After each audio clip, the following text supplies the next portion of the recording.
The gentlelady yields back. The chair now recognizes the ranking member, Mr. Hice from Georgia, for 5 minutes. Thank you very much, Mr. Chairman, and I would request the two executive orders from the President dealing with our veterans and suicide issues be entered into the record. Without objection, so ordered. Thank you. And also, I would like to just acknowledge we have in Georgia two new directors at VA centers in Duluth, David Whitmer, and in Atlanta, Ms. Ann Brown, and I welcome them to Georgia in this new position. Look forward to working with them and have hope and confidence that they will do a good job, and specifically on this issue. Let me pick up a little bit on what Mr. Green was talking about. Mr. Stone, let me just ask you, of course, we're trying to look at a holistic approach here in dealing with the suicide issue. What about the spiritual component? What kind of access do our veterans have to the Chaplain Corps? As you're aware, on almost all of our campuses, there is a chapel, as well as there are chaplains. The Secretary has been very clear that we need to provide robust spiritual support. All of us, as was so articulately stated by your colleague, all of us have anchors in our life. Spiritual faith is a deep anchor when present that can be incredibly protective. We know in certain subpopulations, Black female service members and veterans from urban populations with deep faith almost never commit the act of self-harm, except in one case, when there's been intimate partner violence. The presence of intimate partner violence can overwhelm that faith and break that anchor. And I would defer to my colleague, Dr. Franklin, if she has other comments about this.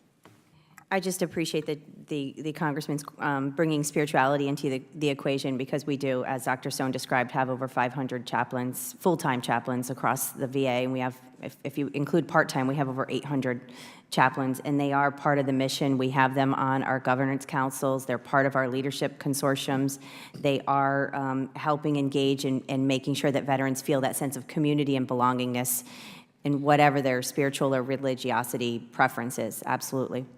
Having chaplains present is one thing. Really making an effort to deal with the spiritual issues is another. Is there something to go?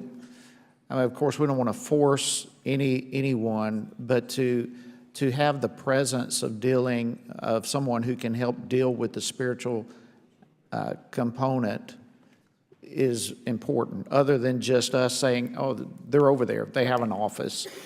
Is there something to go the Yes. extra step? What we've done this year is we've trained our chaplains on suicide prevention so that they understand the specifics related to suicide risk and the important role that they play when people might be having some sort of a spiritual crisis, or when perhaps they've had a lag in their involvement, so that the chaplains are more involved in the content.